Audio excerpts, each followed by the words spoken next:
أعوذ بالله من الشيطان الرجيم. بسم الله الرحمن الرحيم.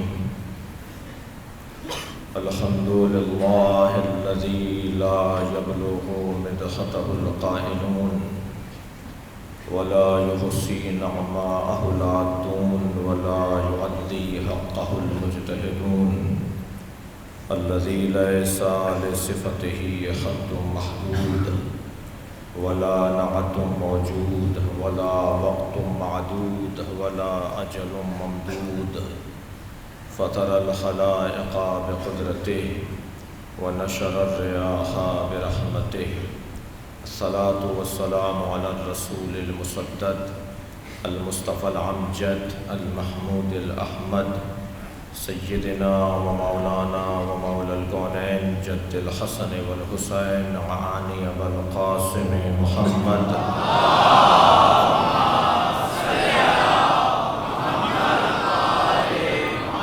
وآله الطيبين الطاهرين المعصومين الذين قال الله إنما يريد الله ليذهب عنكم الرجس أهل البيت ويطهركم تطهيرا.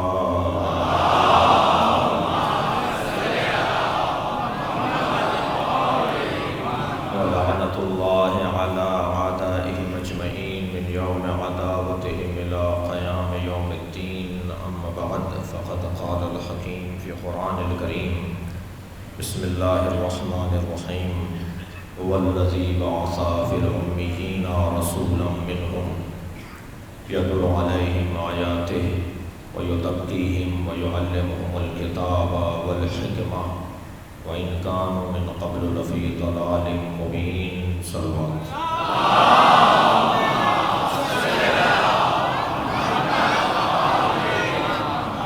سورہ مبارکہ جمعہ کی دوسری آیت. ذات کبریاء اپنا امر ان کی جانب وَأَمْرُهُ إِلَيْكُمْ، یہ بحث ہماری تھی، یہ ہماری گفتگو تھی. یہ لب و لہجہ جو اس آیت کریمہ میں ہے سورہ مبارکہ جمعہ کی، یہ لب و لہجہ اور آیات میں بھی ہے، جس کی جانب دوسری مجلس میں ہم نے کچھ آپ کی توجہات مبذول کروائی تھی. اس لہجے میں هُوَ الَّذِي بَعَثَ فِي الْأُمِّيِّينَ رَسُولًا مِّنْهُمْ يَتْلُو عَلَيْهِمْ آيَاتِهِ، اس لہجے میں ایک اور آیت بھی ہے هُوَ الَّذِي أَنزَلَ عَلَيْكَ الْكِتَابَ، وہ اللہ جس نے اے میرے حبیب آپ کے اوپر، وہ اللہ جس نے آپ کے اوپر کتاب کو نازل کیا. یعنی جیسے بعثت، پیغمبر اکرم کی بعثت پروردگار عالم کی جانب سے ایک چیلنج ہے، ایک دعویٰ ہے، ہم نے دیا ہے یہ اختیار، ہم نے انہیں بنایا ہے یہ صاحب ہدایت، ہم نے انہیں یہ اختیار عطا کیا ہے، ہم نے ان پر کتاب کو نازل کیا ہے. یہ جو چیلنج ہے، یہ جس میں روب ہے، ایک جلال ہے، اسی روب و جلال کے انداز میں ایک اور جگہ ارشاد فرماتا ہے هُوَ الَّذِي يُنَزِّلُ الْغَيْثَ، وہ اللہ ہے جو پانی برساتا ہے. صلوات پڑھیں محمد علیہ.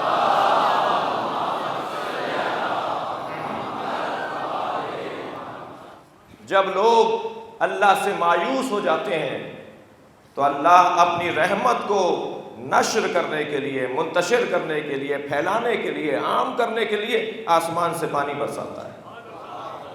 میں آپ سے اب سوال کر رہا ہوں، 8ویں مجلس ہے، مجلس کے کمال پر تذکرہ پانی کا ہی ہونا ہے. آپ غور فرمائیں کہ جیسے قرآن کو نازل کرنے کا لب و لہجہ ہے، جیسے بعثت کے لیے لب و لہجہ ہے، ایسے آسمان سے پانی کے نازل کرنے کا لب و لہجہ ہے. بھائی کوئی زندہ ہوگا تو نبی سے استفادہ کرے گا، کوئی صاحب حیات ہوگا تو قرآن سے استفادہ کرے گا. یعنی پانی کا تعلق حیات کے ساتھ ہے. هُوَ الَّذِي بَعَثَ فِي الْأُمِّيِّينَ هُوَ الَّذِي يُنَزِّلُ الْغَيْثَ هُوَ الَّذِي أَنزَلَ إِلَيْكَ الْكِتَابَ. یہ لہجہ پانی کے نازل کرنے کے لیے بھی وہی ہے، قرآن کے نازل کرنے کے لیے بھی وہی ہے، بعثت پیغمبر کے لیے بھی وہی ہے. زیارت جامعہ میں میرے معصوم امام فرماتے ہیں بِكُمْ يُنَزِّلُ الْغَيْثَ، اے اہل بیت آپ کی وجہ سے پانی برستا ہے. صلوات بھیجیں محمد علیہ.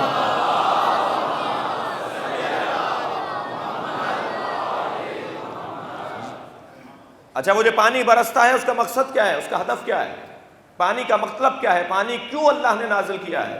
ایک اور جگہ پر ارشاد فرماتا ہے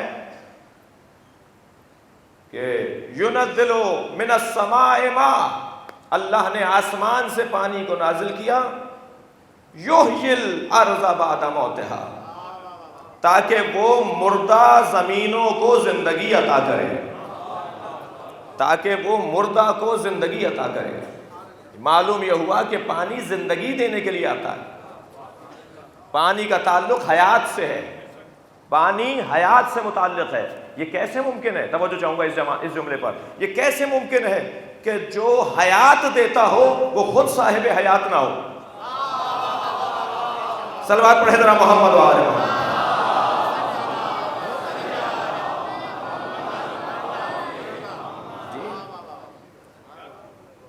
پانی حیات دینے کے لیے نازل ہو رہا ہے، تو پانی کے اندر حیات ہے یا نہیں ہے؟ پانی حیات رکھتا ہے۔ کیوں پانی ہی کو فرمایا کہ پانی آپ کی وجہ سے نازل ہوتا ہے؟ اور چیزوں کو نہیں فرمایا، گندم کو نہیں فرمایا، ہوا کو نہیں فرمایا؟ اور بھی تو مخلوق ہیں، اور بھی تو حیات کے لیے ضروری چیزیں ہیں، نہیں فرمایا؟ خاص طور پر پانی کا، بارش کا تذکرہ کیا ہے، بارش کا تذکرہ کیا ہے، غیر بارش، اوپر سے اترنے والا پانی جس کا کام حیات دینا ہے، اس لیے کہ پروردگار عالم نے پوری کائنات کو پانی سے خلق کیا ہے، حتیٰ ہوا بھی پانی سے بنی ہے، حتیٰ گندم کا تعلق بھی پانی سے ہے۔ کوئی ایک چیز تو بتائی جائے جو پانی کے بغیر ہو۔ اس کائنات کو خلق کرنے کے لیے پروردگار عالم نے سب سے پہلے پانی کو بنایا ہے۔ میں نہیں کہہ رہا، مولا کائنات کہہ رہے ہیں۔ نہج البلاغہ کا سب سے پہلا خطبہ فرماتے ہیں اللہ نے سب سے پہلے پانی کو خلق کیا اور پھر ہواؤں کو خلق کیا، اور ہواؤں سے کہا کہ اس پانی کو فضا میں بلند کرے۔ جب پانی فضا میں بلند ہوا تو پھر حکم دیا گیا کہ اس میں تلاطم کو ایجاد کرے۔ جب ہوا میں تلاطم، پانی میں تلاطم ایجاد ہوا تو جھاگ بننے لگے۔ جب تلاطم سے جھاگ بننے لگے، امر کیا گیا، حکم دیا گیا کہ انہیں بلند کر دو۔ پھر ایک بلندی پر جانے والے جھاگوں کو کہا کہ وہاں ٹھہر جائیں، پھر دوسرے جھاگوں کو بھیجا، پھر تیسرے، ارادہ کرتا رہا، 7 آسمان خلق ہو گئے۔ جی علی بن ابی طالب بتا رہے ہیں کہ آسمان کیسے بنے، میرے مولا بتا رہے ہیں کہ آسمانوں کی خلقت کیسے ہوئی ہے۔ نہج البلاغہ پڑھنے والا ہو نہیں سکتا کہ علی کا مرید نہ بنے، نہیں ہو سکتا۔ اگر کوئی ہندو بھی نہج البلاغہ کو پڑھ لے گا تو وہ مولا کائنات کا مرید ہو جائے گا، کوئی عیسائی بھی پڑھے گا تو مولا کا مرید ہو جائے گا۔ وہ جو 2 آیتیں کل میں نے آپ کے سامنے تلاوت کی، وَمَا آتَاكُمُ الرَّسُولُ فَخُذُوهُ وَمَا نَهَاكُمْ عَنْهُ فَانْتَهُوا، جو رسول تمہیں دے لے لو۔ تمہیں یہ کس نے اختیار دیا ہے کہ پوچھو کہ کیا دے رہے ہیں؟ جو رسول دیں اسے لے لو، جس سے رسول روکیں اس سے رک جاؤ۔ تمہیں یہ اختیار نہیں دیا گیا کہ تم پوچھو کہ یہ ہمیں کیا دے رہے ہیں آپ، یہ ہمیں کس سے روک رہے ہیں آپ۔ جو رسول دے دیں وہ لے لو، جو رسول کہیں اس سے رک جاؤ، اس سے رک جاؤ۔ مَن یُطِعِ الرَّسُولَ فَقَدْ أَطَاعَ اللَّهَ، جس نے رسول کی اطاعت کی اس نے اللہ کی اطاعت کی۔ آگے پیچھے نہیں ہوا ہے جملہ، ایسا نہیں ہے کہ جس نے، ایسا ہے لیکن اس آیہ کریمہ میں یہ کہہ کر جو رسول کی اطاعت کرتا ہے اللہ اس سے محبت کرتا ہے۔ جس سے فاطمہ راضی اس سے اللہ راضی، توجہ کر لیا آپ؟ جس سے سیدہ ناراض اس سے اللہ ناراض۔ یہ کیا ہے؟ انہیں کسوٹی قرار دیا ہے، انہیں پیمانہ قرار دیا ہے، انہیں دیکھ کر طے ہوگا کہ اللہ کیا چاہتا ہے۔ اگر یہ کسی سے راضی ہیں تو سمجھ لو اللہ راضی ہے، اور اگر یہ کسی سے ناراض ہے تو سمجھ لو اللہ ناراض ہے۔ ان 2 آیتوں کو معصوم امام علی رضا علیہ السلام کی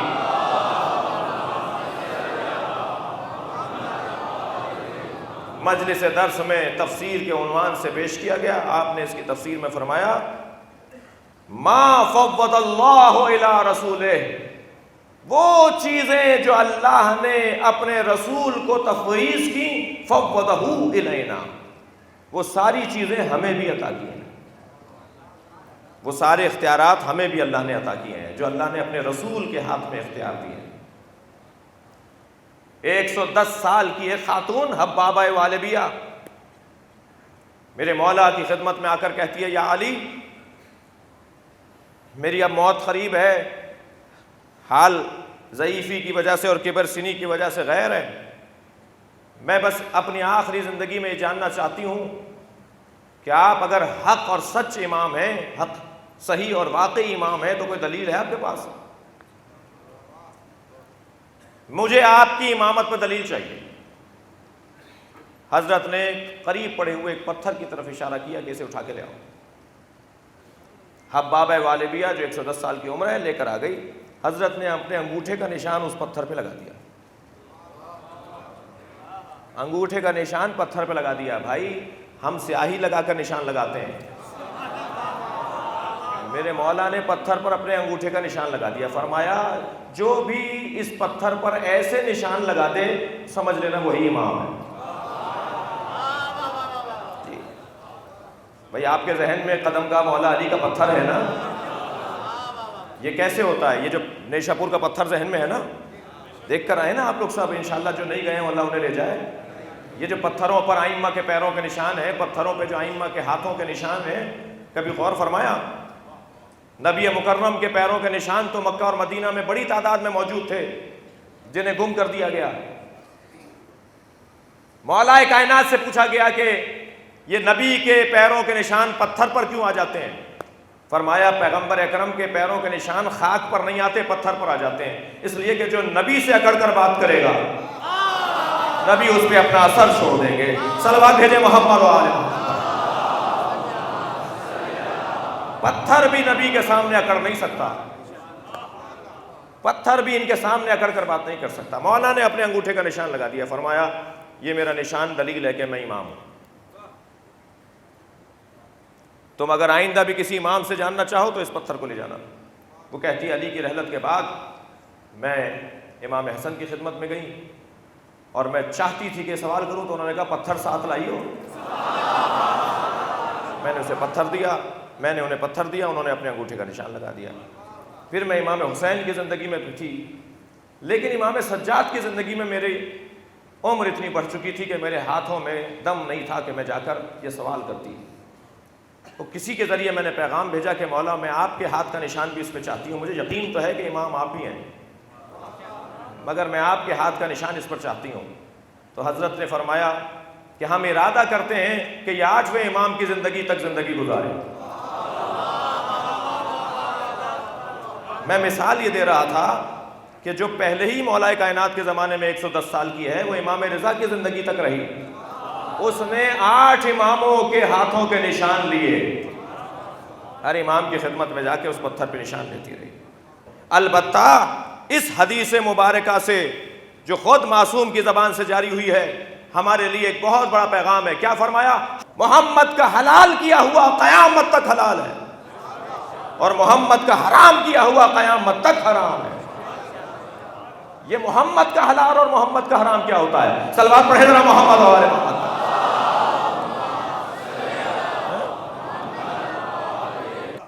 کل کی مجلس میں نے آپ کی خدمت میں عرض کیا تھا کہ ایک شخص کو ایک جواب دے رہے ہیں، دوسرے شخص کو دوسرا جواب دے رہے ہیں، تیسرے شخص کو تیسرا جواب دے رہے ہیں۔ چاہنے والوں نے پوچھ لیا مولا آپ سب کو ایک جیسا جواب نہیں عنایت فرما رہے، کیوں؟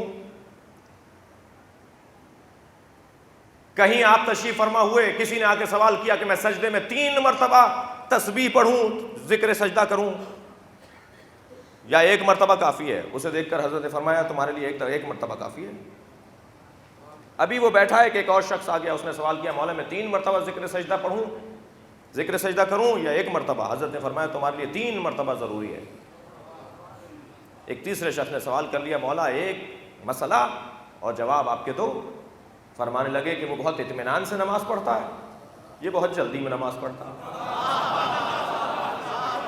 سمجھے نا بہت واضح بات ہے۔ ہم اگر عبد العلی لکھتے ہیں تو اس کا کیا مطلب ہے؟ ہم ان کے بندے ہیں۔ عبد کی 2 قسمیں ہیں، ایک عبد اطاعت ہے اور ایک عبد عبادت ہے۔ ہم عبد عبادت صرف اللہ کے لیے ہیں، مگر عبد اطاعت اللہ رسول اور اولی الامر کے لیے ہے۔ عبد اطاعت میں بھی تو عبد ہے. لہٰذا میرے مولا امام علی رضا علیہ السلام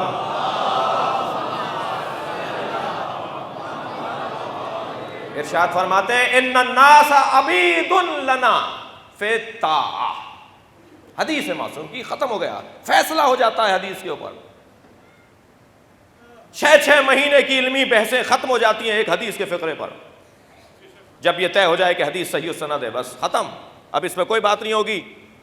مولا فرما رہے ہیں ان الناس عبید لنا فی الطاعہ, دنیا کے سارے لوگ اطاعت میں ہمارے بندے ہیں, ہمارے عبد ہیں. تو عبد اطاعت اور ہوتا ہے اور عبد عبادت اور ہوتا ہے. ہم ائمہ کے عبادت میں بندے نہیں ہیں, اطاعت میں بندے ہیں. اب عبد الحسین صحیح ہے نا نام؟ تم ہم سے پوچھو نا کہ ہم عبد کس معنی میں ہیں, عبد العلی کس معنی میں؟ کیوں؟ یہ سسٹم ہے, یہ نظام ہے. اگر کسی کے ہاتھ میں اختیار دے دیا جائے تو اس کی اطاعت کی بھی تو, وہ اطاعت بھی تو مشروط ہے. بھائی اختیارات کے ساتھ اطاعت شرط ہے. کیا فائدہ ایسے اختیار کا جہاں اطاعت نہ ہو؟ انہیں اعجاز عطا کیا ہے اللہ نے, خارق العادہ کام کرنا, غیر معمولی کام کرنا, ایسا کوئی کام کرنا کہ جو معمول میں نہیں ہوتا, اکثر نہیں ہوتا, اسے وہ کر دیتے ہیں. البتہ ناممکن کو ممکن بنانا معجزہ نہیں ہے. معجزہ ناممکنات میں دخالت نہیں ہے, معجزہ ممکنات میں دخالت ہے. فرق اتنا ہے کہ جس چیز کو سب سمجھتے تھے کہ یہ ایسے ہوتی ہے, یہ ایک اور رستہ بھی دکھا دیتے ہیں کہ یہ ایسے بھی ہوتی ہے. اللہ انہیں اختیار عطا کرتا ہے. 18 مہینے چلی ہے جنگ صفین,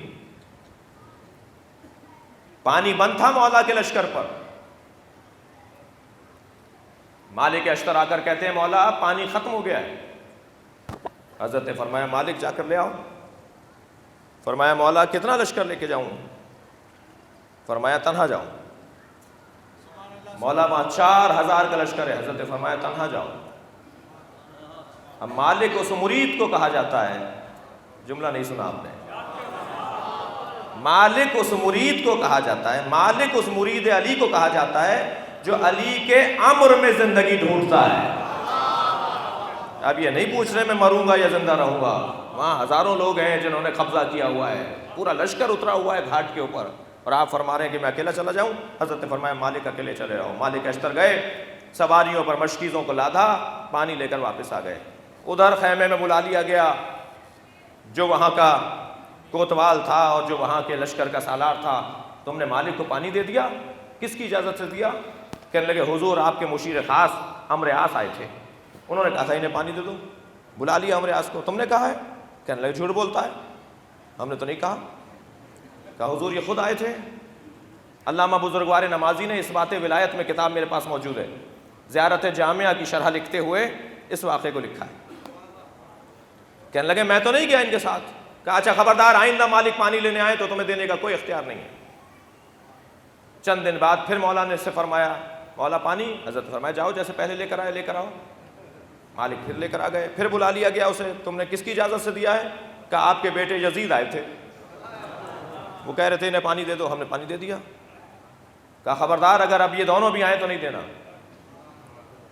تیسری مرتبہ پھر مالک پانی لے آئے. میں نے کہہ دیا 18 مہینے جنگ چلی ہے. تیسری مرتبہ پھر پانی بھر بھر کے لے آئے مالک. پھر کہنے لگے بھائی کس کے کہنے پر بلایا دیا ہے؟ کہا آپ کے کہنے پہ دیا ہے, آپ خود ان کے ساتھ چل کر آئے تھے. تو کہنے لگے اچھا خبردار آئندہ اگر میں بھی کہوں تو مجھ سے کوئی نشانی رکھ لینا تاکہ ثابت کر سکو. چوتھی مرتبہ بھی مالک پانی لے آئے. پھر بلا لیا, آپ کون آیا تھا؟ کہا آپ آئے تھے. کہا کوئی نشانی؟ کہا ہم نے آپ کے ہاتھ سے آپ کی انگوٹھی اتروا لی تھی, یہ ہمارے ہاتھ میں آپ کی انگوٹھی ہے. جب اس کے ہاتھ میں اپنی انگوٹھی دیکھی اور اپنے ہاتھ کو خالی ہاتھ دیکھا تو بے ساختہ کہا ہذا من عجائب علی بن ابی طالب.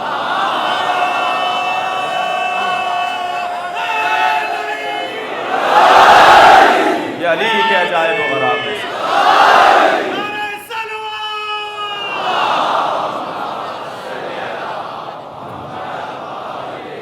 مگر یہ خانوادہ بڑا عظیم خانوادہ ہے. جب دوسرے کی خاطر اور جب کسی اور کی خاطر ہدف اور مقصد ہو تو پھر معجزہ بھی دکھا دیتے ہیں. لیکن جب بات امتحان کی آئے، جب بات اپنی آئے تو پھر یہ پیاسے رہتے ہیں. کربلا میں حسین نے معجزہ دکھایا. جب جناب سکینہ امام حسین کی خدمت میں آ کر کہتی ہیں بابا میں پیاسی بہت ہوں، تو حضرت نے بی بی کا ہاتھ پکڑا، خیمے جہاں لگے ہوئے تھے اس کی پشت پر کچھ فاصلے پر گئے اور ایک پتھر ایک جگہ سے ہٹایا، پانی ابلنے لگا. سلام ہو سکینہ بنت حسین پر. ابلتا ہوا پانی دیکھ کر بابا کے چہرے کو دیکھا، فرمایا سکینہ پینا نہیں، یہ میں پانی نکال کر تمہیں بتا رہا ہوں، ہم مجبور نہیں ہیں، امتحان کا تقاضا ہے، اللہ کی مرضی ہے. 4 محرم کو جب جناب عباس سے گھاٹ چھینا گیا تو وہ انہوں نے زور بازو پر نہیں چھینا تھا. امام حسین نے فرمایا تھا عباس خیمے ہٹا دو. جس عباس نے 4 محرم کو نہر دے دی تھی، اس عباس علمدار نے 10 محرم کو نہر لے لی اور نہر لے کر بتایا کہ تمہارے اندر دم نہیں ہے کہ تم ہم سے پانی چھین سکو، یہ ہمارے مولا کی مرضی ہے. ہمارا مولا یہ چاہتا ہے کہ ہم اس انداز سے اس کربلا میں اپنے اس امتحان کو مکمل کریں. آج 8 محرم ہے. آج ہم نے اس مجلس کو منسوب کر دیا سقائے سکینہ سے، قمر بنی ہاشم سے، عباس طیار سے. ایک جعفر طیار ہے، ایک عباس طیار. یہ حضرت عباس جنت میں حضرت جعفر طیار کی طرح پرواز کرتے ہیں. ان کے بازو کاٹ دیے گئے. بڑا مقام ہے حضرت عباس کا. میں نے جہاں بھی حضرت عباس سے منسوب مجلس پڑھی ہے، اس خاص رونق دیکھی ہے، ایک خاص نور، ایک خاص روب. بہت سارے لوگ حاجتیں لے کر آئے ہیں، سنی شیعہ مسلمان توسل کے لیے آئے ہیں. بڑا مقام ہے حضرت عباس کا. امام ششوں کے سامنے کسی نے حضرت عباس کا نام لیا، آپ کھڑے ہو گئے. پوچھا مولا آپ عباس کے نام پر کھڑے ہوئے؟ فرمایا ہاں میں نے عباس کے نام کا احترام کیا ہے. تمہیں نہیں پتا ہمارے جد حسین کو کتنی ڈھارس تھی عباس. امام سجاد کی خدمت میں حضرت فضل آئے، حضرت عباس کے بیٹے فضل، ابو الفضل جس بنیاد پر کہتے ہیں. حضرت فضل امام سجاد کی خدمت میں آئے. امام سجاد اپنی جگہ سے کھڑے ہو گئے. انہوں نے اشارہ کیا اپنے ساتھ بیٹھنے کا. وہاں بھی کسی نے پوچھا تو آپ نے فرمایا تمہیں نہیں پتا یہ کس کا بیٹا ہے؟ میری اللہ اکبر، میری پھوپھی زینب عباس سے دھارس پاتی تھی، میرے بابا حسین عباس سے ہمت پاتے تھے.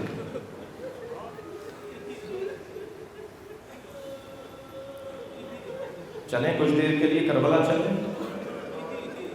کربلا میں حسین کے مزار کے ساتھ ایک اور مزار ہے. اللہ سب کو کربلا لے چلے. جیسے ہم ذہنی طور پر فکری طور پر کربلا جا رہے ہیں، ایسے اللہ ہم سب کو کربلا جسمانی طور پر لے کر جائے. کربلا میں امام حسین کے مزار کے ساتھ ایک اور مزار ہے جو حضرت عباس کا مزار ہے. کیا کیا عباس نے کہ کوئی حسین تک بغیر عباس کے پہنچ نہیں سکتا ہے. باب الحسین، باب الحسین. بڑا پیار ہے، بڑی الفت ہے حضرت عباس کو امام حسین سے. مولا کائنات تشریف فرما ہے، امام حسین بیٹھے ہیں. حضرت قمبر سے امام حسین نے فرمایا قمبر ہمیں پانی پلا دو. قمبر گئے ہیں پانی لینے کے لیے، مگر ابھی قمبر لوٹے نہیں تھے کہ حضرت عباس ایک بڑے ظرف میں آپ اندازہ کیجئے نا کتنے کم سن ہوں گے اس وقت میں، اپنے سر پر وہ ظرف اٹھا کر لا رہے ہیں اور اتنی جلدی آ رہے ہیں کہ کہیں قمبر نہ آ جائے، میرے مولا حسین کو کہیں قمبر پانی نہ پلا دیں۔ تو جلدی چلنے کی وجہ سے پانی چھلک کر ان کے بازوؤں پر آ گیا۔ آتے ہوئے عباس کو دیکھ کر مولا کائنات کی آنکھوں میں آنسو آ گئے۔ جب جناب عباس کم سنی کی کیفیت میں جب قریب آئے ہیں تو مولا نے دونوں بازوؤں کا بوسہ لے لیا۔ پوچھا حضرت عباس نے، بابا آپ میرے بازوؤں کا بوسہ لے رہے ہو؟ فرمایا ہاں عباس، ان بازوؤں کو اس پانی کی وجہ سے کاٹ دیا جائے، کربلا میں تمہارے بازو قلم کر دیے جائیں گے۔ 34 سال تک جس نے کربلا کا انتظار کیا، ماں کہہ رہی ہیں عباس تمہیں کربلا کے لیے ذخیرہ کیا گیا ہے، بہن کہہ رہی ہیں عباس تمہیں کربلا میں جوہر شجاعت دکھانے ہیں۔ مکے میں تلوار نکالی، امام حسین نے دیکھ کر فرمایا عباس تلوار رکھو، یہ کربلا نہیں ہے۔ مدینے میں کسی مرحلے پہ تلوار کھینچی، فرمایا عباس یہ مدینہ ہے، کربلا نہیں ہے۔ 34 سال کی عمر ہے کربلا میں حضرت عباس کی، 34 سال کی عمر تک کربلا کا انتظار کرتے رہے۔ جیسے ہی کربلا میں داخل ہوئے، امام نے فرمایا عباس ہمیں پہل نہیں کرنی۔ فرمایا مولا کربلا آ گئی، اب بتاؤں میں کس کا بیٹا ہوں، اب بتاؤں میں کس کا غلام ہوں؟ حضرت نے فرمایا عباس خبردار ہمیں پہل نہیں کرنی۔ جب 9 محرم کو عزاداروں پہلا تیر آیا ہے لشکر یزیدی کی طرف سے، علامہ نقل لکھتے ہیں کہ اتنے خوش تھے حضرت عباس، گھوڑا دوڑائے ہوئے قریب آئے ہیں خیمگاہ حسینی میں، اور گھوڑے سے اتر کے امام کی خدمت میں جا کر کہا مولا پہل ہو گئی، اب اجازت ہے انہیں بتاؤں کہ میں کون ہوں؟ فرمایا نہیں عباس جاؤ، ایک رات کی مہلت لے کر آؤ، میں کہوں گا مولا امام حسین سے مولا حضرت علی اکبر کو بھیجا ہوتا۔ کیسا امتحان ہے عباس علمدار کا، عجب نہیں جواب آئے۔ عباس کا مقام اسی لیے تو بلند ہے، گردن کو جھکا دیا، ایک لفظ نہیں بولا مولا کے آگے، جا کر کھڑے ہو گئے پسر سعد کے خیمے کے قریب، جا کر کہا پسر سعد فرزند زہرا نے کہا ہے کہ عاشورہ کا دن جنگ کرنا، ایک دن آگے بڑھا دو۔ عزاداروں میں نے بھی پڑھ دیا، آپ نے بھی سن لیا، شریف ترین شخص، کم ظرف ترین شخص سے اگر کچھ مانگے وہ کہتا ہے میں اپنی گردن دینے کو تیار ہوں، میں ہاتھ پھیلانے کو تیار نہیں، تکلف کر کے نہیں روئیں گے۔ جب نبی کی رحلت ہونے لگی نا، جبریل نازل ہوئے، فرمایا فاطمہ زہرا کو بھی بلا لیجئے اور علی کو بھی بلا لیجئے۔ جب جناب زہرا اور مولا کائنات آ گئے تو جبریل نے کہا اللہ نے علی کو سلام بھیجا ہے۔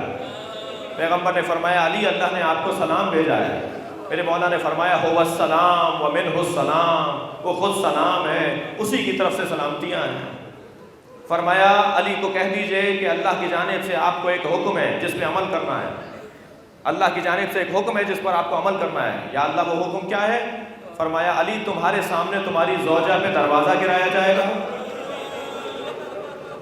تمہارے سامنے تمہاری زوجہ پہ ہاتھ اٹھایا جائے گا، تمہیں تلوار نہیں نکالنی۔ سنیں گے کیا ہوا؟ ایک مولا نے آہ بھری، مولا کائنات جیسا غیرت مند انسان نہیں ہے کوئی، اور امتحان کیا دیا جا رہا ہے؟ آپ کے سامنے آپ کی زوجہ کو مارا جائے گا، آپ کے سامنے آپ کی زوجہ پہ چلتا ہوا دروازہ گرے گا، آپ کو تلوار نہیں اٹھانی۔ مولا نے آنکھوں میں آنسو بھر کے کہے اللہ کا وہ امر ہے، علی اس پر خاضع ہے۔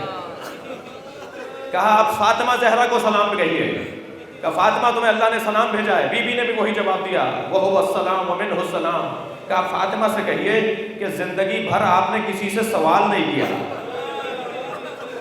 3 مرتبہ گئی تھی اپنے بابا سے کنیز مانگنے کے لیے، کہہ نہیں پائیں اپنے بابا سے، لوٹ کر واپس آ جاتی ہیں۔ جب نبی مکرم نے 3ری مرتبہ دیکھا نا کہ فاطمہ کچھ مانگنا چاہتی ہے، کچھ کہنا چاہتی ہے مگر کہہ نہیں پا رہی، تو خود آ گئے گھر پر، فرمانے لگے فاطمہ تم آتی ہو مجھ سے کچھ کہنا چاہتی ہو، کہہ نہیں پاتی۔ جناب فضا نے کہا مولا ذرا فاطمہ کا ہاتھ دیکھیے۔ اب سرکار نے فرمایا فاطمہ اپنا ہاتھ دکھاؤ، تو جب ہاتھ دیکھا تو ہاتھ زخمی تھا، ہاتھ میں زخم تھے۔ فرمایا فاطمہ تمہارا ہاتھ زخمی کیسے ہو گیا؟ فرمایا چکی کی وجہ سے زخمی ہو گیا۔ مولا یہ آپ سے کنیز مانگنا چاہتی ہیں مگر منہ نہیں پڑتا۔ فاطمہ زندگی بھر تم نے کسی سے کچھ نہیں مانگا، تمہیں باغ فدق دربار میں جا کے مانگنا ہوگا۔ بڑا سخت ہے، جس کی مزاج میں مانگنا نہ ہو اسے کہا جا رہا ہے دربار میں جا کے باغ فدق مانگنا ہوگا۔ عباس کے مزاج میں مانگنا نہیں ہے، یہ دینے والے لوگ ہیں۔ آج اگر آپ کا توسل میرا توسل بھرپور ہو جائے تو مجھے یقین ہے یہاں جو مرادیں لے کر آئے ہیں وہ اپنی مرادیں پوری کر کے جائیں گے۔ کہتا ہے میں مشورہ کر کے بتاؤں گا۔ اس نے ایک اجلاس طلب کر لیا، طے ہو رہا ہے کہ کیا کیا جائے۔ شمر کہنے لگا جنگ کو آج تمام کر دو، لیکن ابن جمو نامی ایک بصرے کا سردار ہے، وہ کہتا ہے اے پسر سعد، اگر ترک اور دیلم کے غلام بھی ہم سے کہتے نا کہ ایک دن آگے بڑھا دو جنگ، جو سب سے سستے غلام ہوتے تھے جن کا کوئی معاشرے میں احترام نہیں تھا، اگر ترک اور دیلم کے غلام بھی ہم سے کہتے کہ ایک دن آگے بڑھا دو جنگ، تو ہمیں جنگ بڑھانے چاہیے تھی، ہمیں جنگ ایک دن آگے کر دینی چاہیے تھی۔ یہ فرزند زہرا ہے، یہ علی کا بیٹا ہے۔ پسر سعد باہر آیا اور کہا عباس ہم نے اب جنگ کو ایک دن آگے بڑھا دیا۔ مولا آ گئے، روز عاشورہ کا سورج نمودار ہو گیا۔ اب عباس آ کر یہ نہیں کہہ رہے مولا مجھے کب لڑنے کی اجازت دیں گے۔ عباس سمجھ گئے مولا کا مزاج کیا ہے، مولا چاہتے کیا ہیں۔ جب شہیدوں پہ شہید لاشیں جمع ہوتے رہے تو مولا کے سامنے آ کے کھڑے ہوئے فرمان لگے مولا اب مجھے مرنے کی اجازت دے دیجیے۔ اجرکم اللہ۔ حضرت نے فرمایا عباس تم ہمارے لشکر کے سالار ہو۔ علامہ مجلسی کہتے ہیں میرے مولا عباس نے دائیں اور بائیں دیکھنا شروع کیا، مولا وہ لشکر کہاں ہے جس کا میں سالار ہوں۔ ابھی یہ گفتگو ہو رہی تھی کہ سکینہ خالی مشکیزہ لے کر آ گئی۔ کہا بابا میرا بھائی علی اصغر پیاسا ہے، ہمارے لیے پانی کی سبیل ہو جائے۔ مشکیزے کو حضرت عباس کے حوالے کیا، عباس جاؤ ان بچوں کے لیے پانی لے آؤ۔ جیسے ہی حضرت عباس پانی لینے کے لیے جانے لگے، آواز دے کر کہا عباس اپنی تلوار ہمیں دے دو۔ اللہ اکبر، اہتمام تو دیکھیے کیسا حسین کر رہے ہیں۔ حضرت عباس نے ایک نیزہ ہاتھ میں ہے اور مشکیزہ لیا، بڑے ہیں ترائی کی طرف۔ جیسے ہی عباس کا گھوڑا آتے ہوئے دکھائی دیا، ابھی آپ حضرت عباس کے تابوت کی زیارت کریں گے نا، مگر ذہن میں رہے دست بریدہ کا تابوت ہے، زخموں سے چور بدن کا تابوت ہے، بڑے احترام سے زیارت ہونی ہے۔ جیسے ہی حضرت عباس کی سواری آتے ہوئے دیکھا تو آواز دی کہ ترائی چھوڑ دو، دیکھو عباس جاتے کہاں ہیں، خبردار عباس کو کوئی رکاوٹ نہ ڈالے ورنہ یہاں خون کی ندیاں بہہ جائیں گی۔ جناب عباس کا دل آگے بڑھا، ترائی میں آپ نے اپنے گھوڑے کو ڈالا، چلو میں پانی بھر کر سارے لشکریوں کو دکھایا پانی تم نے نہیں چھینا تھا، ہمارے ہاتھ میں پانی موجود ہے۔ عجب نہیں اس چلو میں موجود پانی پر سکینہ کی تصویر پھر رہی ہے، چچا عباس میں پیاسی ہوں۔ پانی کو دوبارہ افراد کے حوالے کیا، مشکیزے کو بھرا، لے کر چلے ہیں حضرت عباس مشکیزے کو، بہت تیزی سے گھوڑا دوڑتا ہوا آ رہا ہے۔ پسر صاحب نے آواز دی اگر یہ پانی خیمہ گاہ تک پہنچ گیا تو یہ ابھی پیاسے ہیں، تب ہمارے لیے مشکل ہے، اگر انہوں نے پانی پی لیا تو کیا ہوگا۔ عزادارو ایک مرتبہ حکیم ابن طفیل نامی ایک ظالم نے درخت کے اوٹ سے آ کر حضرت عباس کے ایک بازو پر وار کیا، میرے مولا کا بازو قلم ہوا۔ حضرت عباس نے دوسرے ہاتھ میں مشکیزہ پکڑا اور رجز پڑھنے لگے تم میرا دوسرا ہاتھ بھی کاٹ دو، تم میرا دوسرا ہاتھ بھی کاٹ دو، میں حسین کی حمایت سے ہاتھ نہیں اٹھاؤں گا۔ مشکیزہ لے کر جا رہے ہیں، ایک مرتبہ وار ہوا، دوسرا بازو بھی ختم ہو گیا۔ میرے مولا نے دانتوں میں مشکیزے کو پکڑ لیا، جیسے کوئی شکاری شکار لے کر آ رہا ہو، حضرت عباس مشکیزے کو لے کر آ رہے ہیں۔ ایک سنسناتا ہوا تیر تھا جو مشکیزے میں آ کے لگا، آواز دی ہے گھوڑے اب مجھے خیمے کی طرف نہ لے جا، اس لیے کہ سکینہ کو اب منہ دکھانے کے قابل نہیں رہا۔ گھوڑے نے جیسے ہی رخ موڑا، حضرت عباس کی آنکھ میں تیر آ کر لگا۔ عزادارو سال میں ایک مرتبہ یہ مصائب سنتے ہیں آپ، پھر یہ 8 محرم آئندہ سال آئے گی، ایک مرتبہ ایک تیر حضرت عباس کی آنکھ میں آ کے لگا۔ میں آپ سے سوال کرتا ہوں کسی کی آنکھ میں اگر بال آ جائے تو کیا ہوتا ہے؟ ایک مرتبہ اپنے گھٹنے سے اپنے گھٹنوں کے درمیان تیر کا پھل لے کر تیر نکالنا چاہتے ہیں کہ ایک گرز آہنی تھا جو عباس کے سر پر آ کر لگا. میرے مولا زمین کی طرف آنے لگے. کربلا میں حضرت عباس کے حرم میں ایک ذاکر نے مصائب پڑھے حضرت عباس کے. ایسے ہی گریا ہو رہا تھا جیسے آپ گریا کر رہے ہیں. وہ مجلس پڑھ کر چلا گیا, بستر خواب پر پہنچا, جناب فاطمہ زہرا خواب میں دکھائی دی. فرمان لگی تم نے میرے عباس کے مصائب نہیں پڑھے. کہا بی بی میں نے مصائب پڑھے. لوگوں نے گریا کیا. کہا تم نے یہ نہیں بتایا کہ اگر کسی کے بازو نہ ہو اور وہ بلندی سے گرے تو کیسے گرے گا؟ میرے عباس کے بازو نہیں تھے.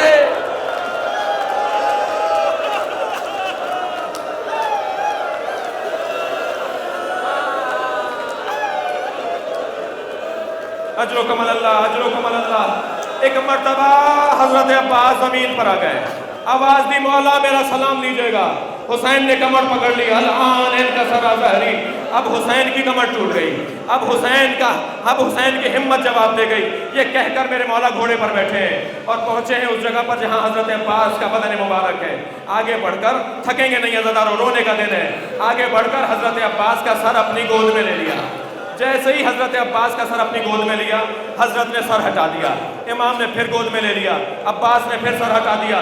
فرمانے لگے عباس تم اپنا سر کیوں ہٹا دیتے ہو؟ کہنے لگے مولا یہ شہزادوں کی جگہ ہے, مولا یہ سکینہ کی جگہ ہے, مولا یہ علی اصغر کی جگہ. عباس کوئی وصیت ہے؟ فرمایا مولا میں آپ کے چہرے کی زیارت کرنا چاہتا ہوں. فرمایا کیا چیز مانے؟ کہنے لگے ایک آنکھ میں تیر لگا ہوا ہے اور ایک آنکھ میں خون بھرا ہوا ہے. مولا اگر ہاتھ ہوتے تو زحمت نہ دیتا. میری آنکھ سے اگر خون صاف ہو گیا تو آخری دیدار آپ کا کر لوں. امام نے اپنے ابا کے دامن سے حضرت عباس کی آنکھ کا خون صاف کیا, چہرے کا دیدار کیا. عباس کوئی اور وصیت ہے؟ فرمایا مولا میرا لاشا خیمے نہ لے جائیے گا, میرا لاشا خیمے نہ لے جائیے گا. عزادارو کیوں کہہ دیا؟ شاید اس وجہ سے کہا ہو جس کی کمر ٹوٹ گئی وہ لاشا کیسے اٹھا, اور شاید اس لیے کہا ہو کہ اگر سکینہ آ کر کہے گی چچا پانی کہاں لے گیا. عباس کا لاشا چھوڑ کر چلے ہیں حسین ابن علی. عزادارو آپ نے گریہ کر لیا. سلام اس ماں پر بھی ہو جس نے اپنے بچے کا لاشا نہیں دیکھا. روزانہ جنت البقیع میں جاتی ہیں, اپنے ہاتھ سے قبروں کے نشان بناتی ہیں اور کہتی ہیں لوگوں مجھے ام البنین مت کہا کرو. ام البنین بیٹوں کی ماں کو کہتے ہیں میرے بیٹے کہاں گئے. میرا عباس کربلا میں, حسین نے علم اٹھایا, چلے ہیں خیمہ گاہ کی طرف. سکینہ نے بچوں کو بلایا, اے بچوں میرا چچا آ گیا. خالی کوزے, ننھے بچے, سامنے عباس نہیں حسین. اے بابا میرے چچا کہاں رہ گئے؟ کہ سکینہ انتظار نہ کرو, تمہارے چچا نے تو آئی بسا.